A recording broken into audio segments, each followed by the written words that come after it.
The nature of the human condition is that we're like a speck in the universe and we feel insignificant. Can I really change anything?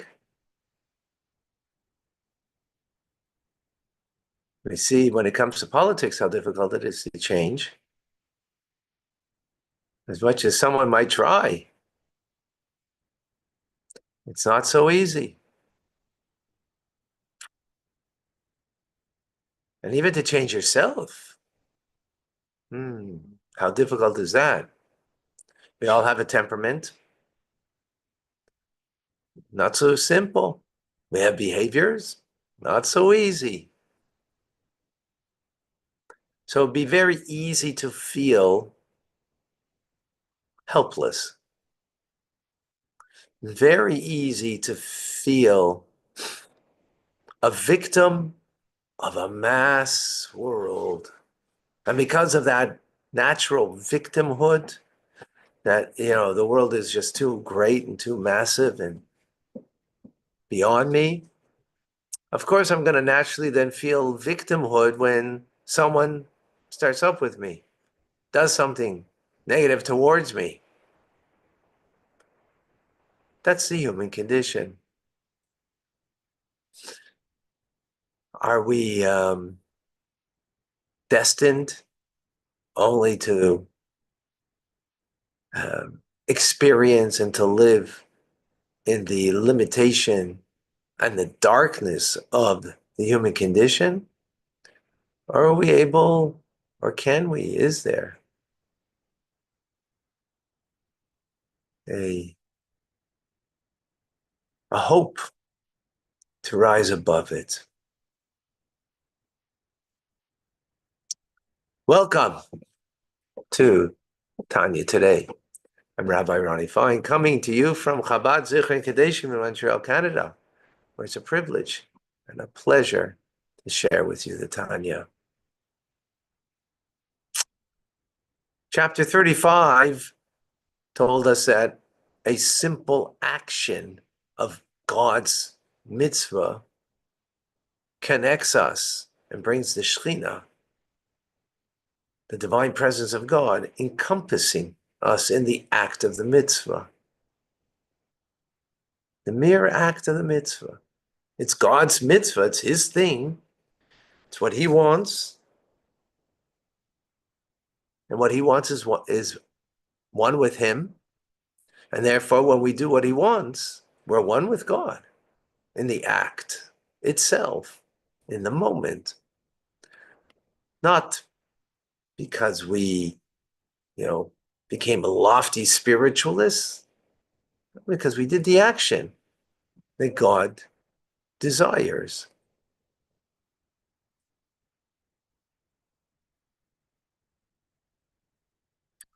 In that moment. Now, then we went to explain that ultimately that's what God wants. He wants a dwelling place in this low world. Low? Why is it low? It's because the presence of God is removed to such a degree that we have to subjugate ourselves, and if possible, transform ourselves to do the divine thing rather than the human, natural thing. But when we do put ourselves aside in the sense of, doing what my bodily desire or animal soul desire is and do the desire of God, I'm creating a presence of God in this world, not just in me, but in the world. And that's what I was created for. That's what the Beinoni is created for. The Beinoni will never have a self-transformation, that of the righteous. But the Beinoni will transform their self-expression, the garments of self-expression of the soul, which are thought, speech, and action. And especially in action, because in action, I'm transforming my arm in the moment, that just not being just an arm, a human arm, but it is enveloped by the light of God in the act of extending my arm and giving charity, for example.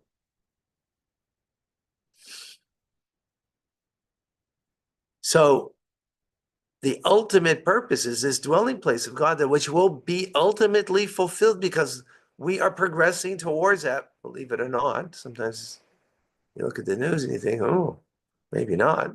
But we are. We are progressing towards a final redemption when God will dwell in this world in an open, revealed way that the naked eye will perceive the Creator, not just the mind's eye, which we do now when we study Tanya in particular, right? We will all experience it. The truth is, we did once experience it already. And that's when the Jewish people were at the foot of Mount Sinai. 2.5 million people were there, plus all the souls, future souls that would be Jewish, including those who are converts, by the way. Their souls were there too, because they become Jewish. They were there at Mount Sinai, experiencing what they experienced. The only reality is God. God was so palpable and so real. They didn't feel, oh, hey, God, way up there. No.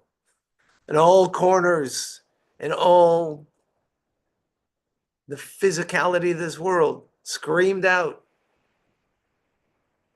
the presence of God. It was so real and so palpable that, parenthetically, ever since, parents have been telling their children about that experience, passing it from generation to generation. Of course, it's written in the good book called the Torah, right? The Ten Commandments. They even made a movie about it. So it must be true. If Hollywood made a movie, it must be the truth.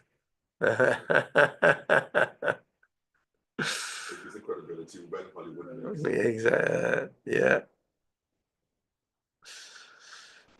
But the experience was so awesome that our souls took flight. But there was a problem with that experience. What was the problem with that experience? It came from God down to us, and we weren't so ready for it. And therefore, 40 days later, we sinned with the golden calf because we were not um, refined enough from within. The revelation came from above, from beyond. And it was, again, extremely powerful. That the presence of God was so palpable, so real, that there's nothing else but God. But it didn't last because it didn't penetrate. That's why our souls took flight. It's too much for us. So it wasn't integrated into the human condition. But it will eventually. And it will not just with the Jewish people, but all of humanity. I mean, the real evil will be destroyed, but humanity, it'll be for all of humanity, the presence of God, the realness of God, the times of Mashiach.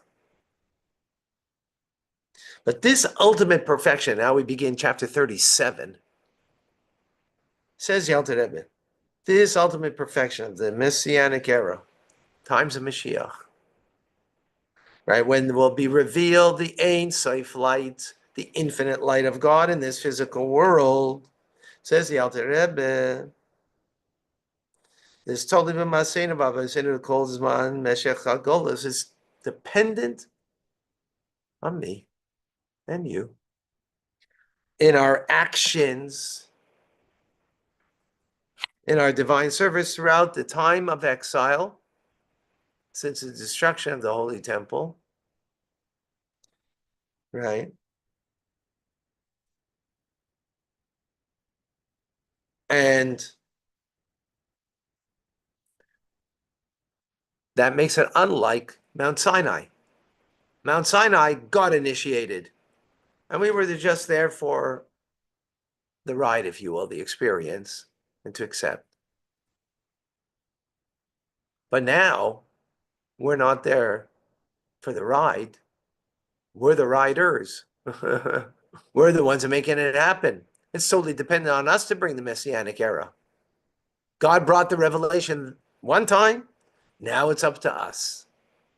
Totally up to us. Now, how are we going to do that? Well, we got the equation before. The mitzvah. And as we know, the reward of the mitzvah is the mitzvah. Meaning, mitzvah means command, but also means connection. The reward of the mitzvah is a connection. That we bring the connection through the act of the mitzvah, again, through the act of the mitzvah, we bring the revelation of the Ein Sof light of God from above, and we bring it down. God brought it down at Mount Sinai. We didn't. But now when we do the mitzvah, we bring it down, and it's enclosed in the physicality of this world, in the object of the mitzvah that we do it with.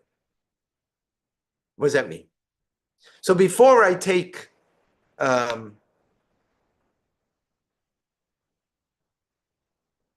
gives example in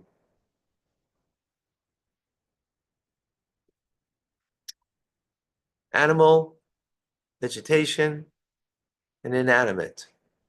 You take an animal, the skin of the animal, and you make it into leather that you can make a tefillin, mezuzah, a Torah scroll. You've taken something that was an animal, has to be kosher, so it's being animated by klipa, a shell. There isn't holiness in the animal. But now you've taken it and elevated into holiness, the skin of the animal, because you're using it for a mitzvah. Likewise, when you take an esrog from the lemon family, citron fruit, you're taking that, as long as it's, not from the first 3 years of a tree. Those first 3 years, you're not allowed to have benefit from it, called orla. Right, that's a forbidden fruit, but if it's not, then it's permissible. Permissible means that it's not holy. It could be used for permissible purposes. So you can you can put lemon into your water and have lemon water.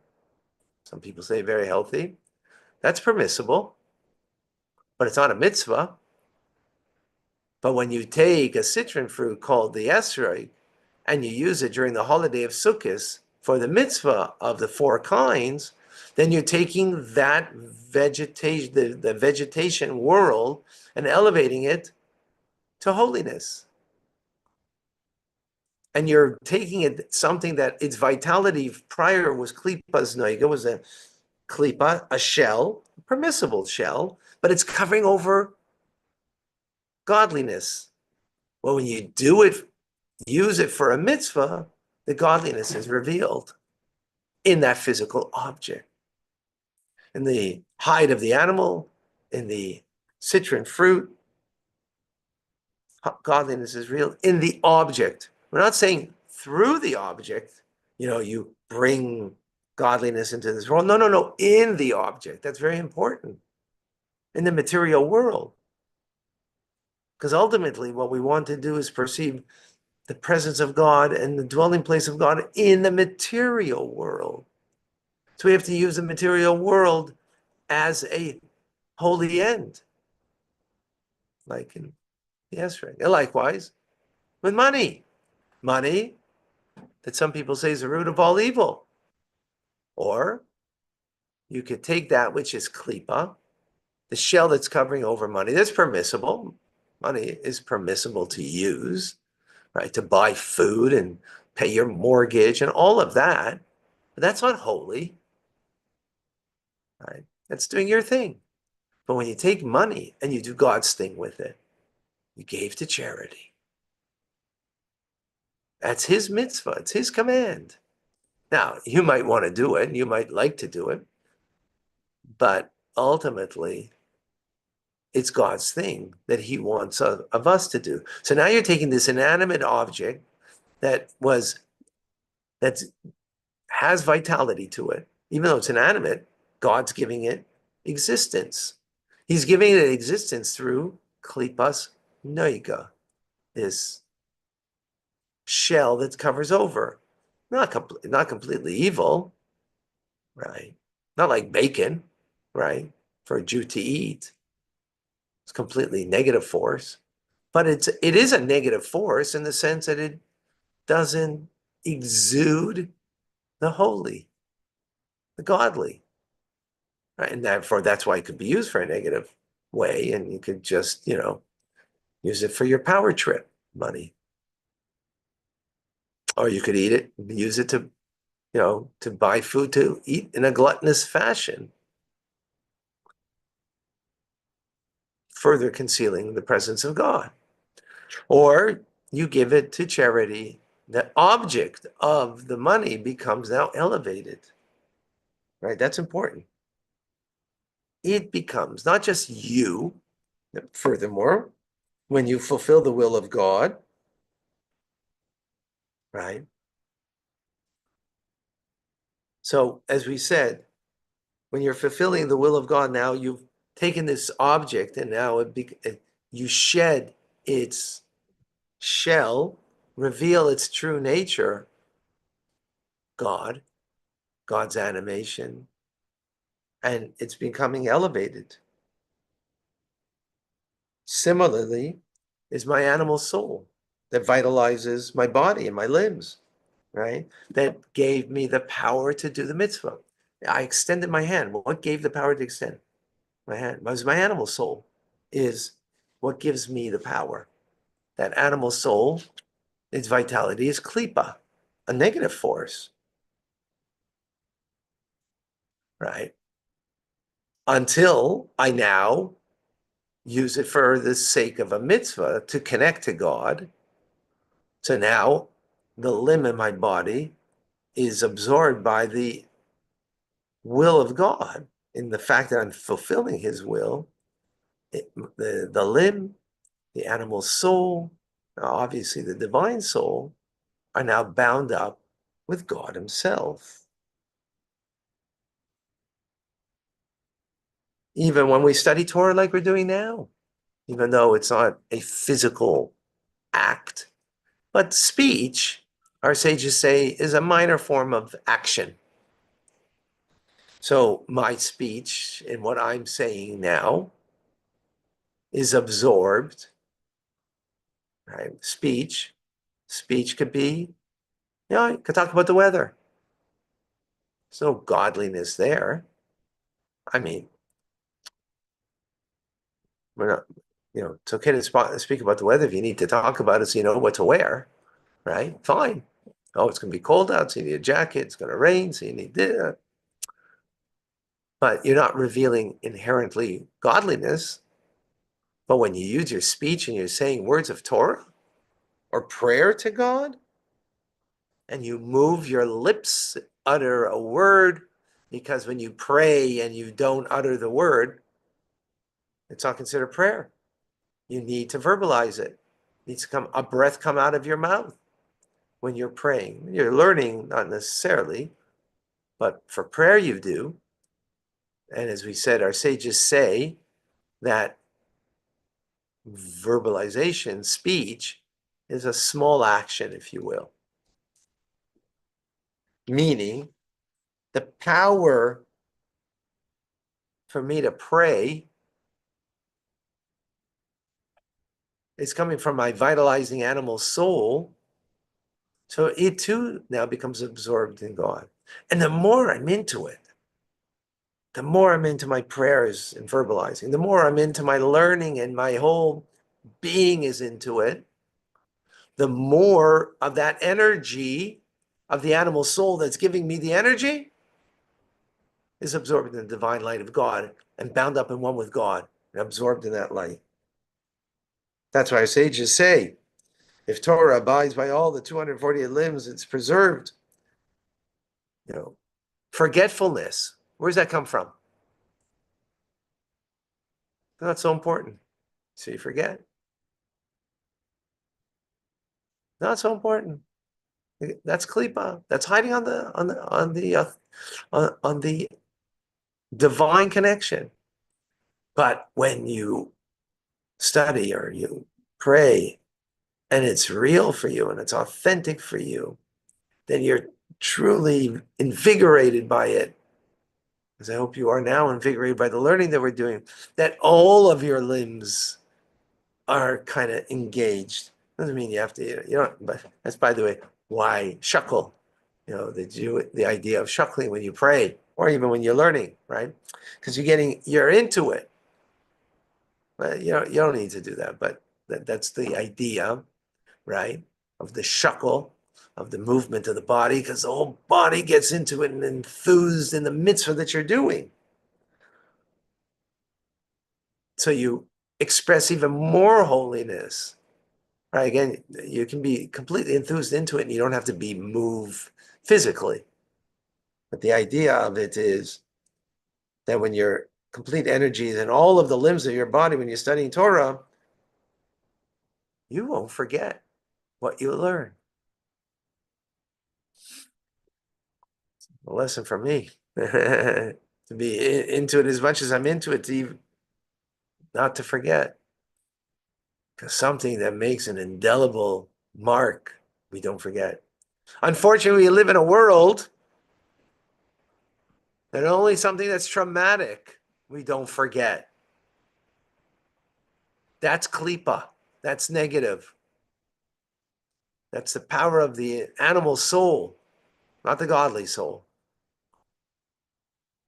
To counter that, our learning that we do, it makes an indelible mark. We don't forget it. It's a part of us. That means that the divine presence of God embraces us in a totality. You can go through the motions, for example. When it comes to charity, it's very easy to go through the motions and, to do that and just extend your hand and give charity. I give every morning before my prayers. And it can be very autopilot. And, that's one thing when it comes to your charity, to just give a few coins into a charity box every morning, which we should all do, of course. But when we're learning Torah, at least, it shouldn't be, it should be more a complete engagement. In other words, we're totally in. And then as a result, not only do we don't forget, but why don't we forget? Because the light of God absorbs us in a way that it makes an indelible imprint on us. That's very powerful. And so that's with every mitzvah. We have the capacity to do that. So we see where we're going with this. It's totally up to me to bring the light of God into this world. God brought the light of himself into this world initially when he created the world. But moreover, he did in an indelible mark at Mount Sinai. The entire Jewish people that were present then there, and all souls were present there. But it only came from above. And therefore, we weren't a real vessel for the light of God, and therefore our souls took flight. We didn't integrate it. We didn't make it a part of my DNA. And that's why 40 days later, we're able to sin with the golden calf. But now, in exile, where the light of God is not openly and palpably present, it is completely dependent on me and you. Our actions, our divine service throughout the period of exile is what will bring the final redemption, the Messianic era, a time that we will be able to absorb the presence of God, not like as we did at Sinai, that we couldn't absorb it, that it'll be part of our, not just DNA, but our daily and momentarily, every moment experience. How do we bring that on? Through the mitzvah we do today. Like right now is a mitzvah, study of Torah. That study of Torah is done, especially if we do it fully engaged. Not I'm just, kind of, I'm listening with one ear, but I've got another screen on, or I'm, maybe doing other things at the same time. I'm multitasking. After all, there's so much to do. Better doing that than not being here present. But if the real way is to be totally engaged and totally present, because in this moment, even though we're not experiencing it, we may feel connection, but we're not feeling the real connection that we will feel and experience and see in the Messianic era. But we're creating that reality right now in our Torah study together. It's very powerful.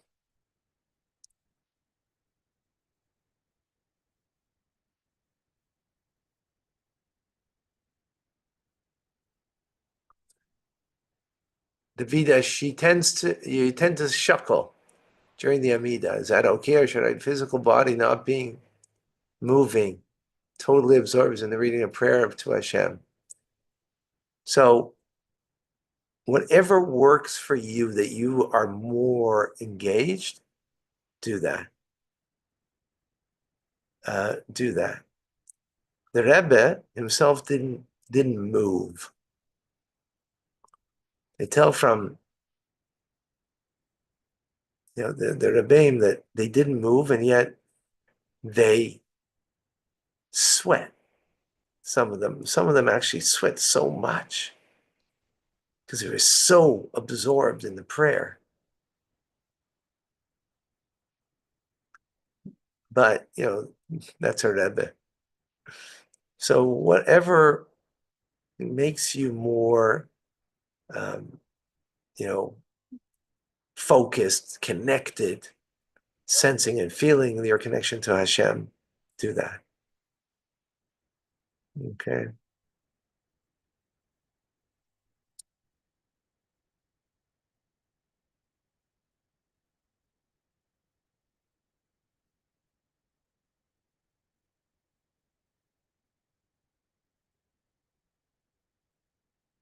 Are you going today to the Ohel, or soon, like in some days from now? Elise, things such as money can be used either way, exactly, negative or positive, because they become holy when used for holy things. Exactly. And that's why it's klipa, it's a shell, right? That's covering over the divine. And when we choose to use it for a holy purpose, we reveal the divine in the object. It's elevated to the divine, and we ourselves are connected. Yeah, absolutely. Reminder tonight, 6:30 p.m. Eastern Standard Time, Torah studies. And 8 p.m. is TRC, Tanya Rabbi Community. For those not aware, go to tanyarabbi.org for more information. Not .com. .com is somehow not working. Okay. And Rambam, of course, is coming up for learning the laws of prayer. I'm Rabbi Ronnie Fine, coming to you. Chabad, Zurich, and Kadesh, Montreal, Canada. It's a privilege.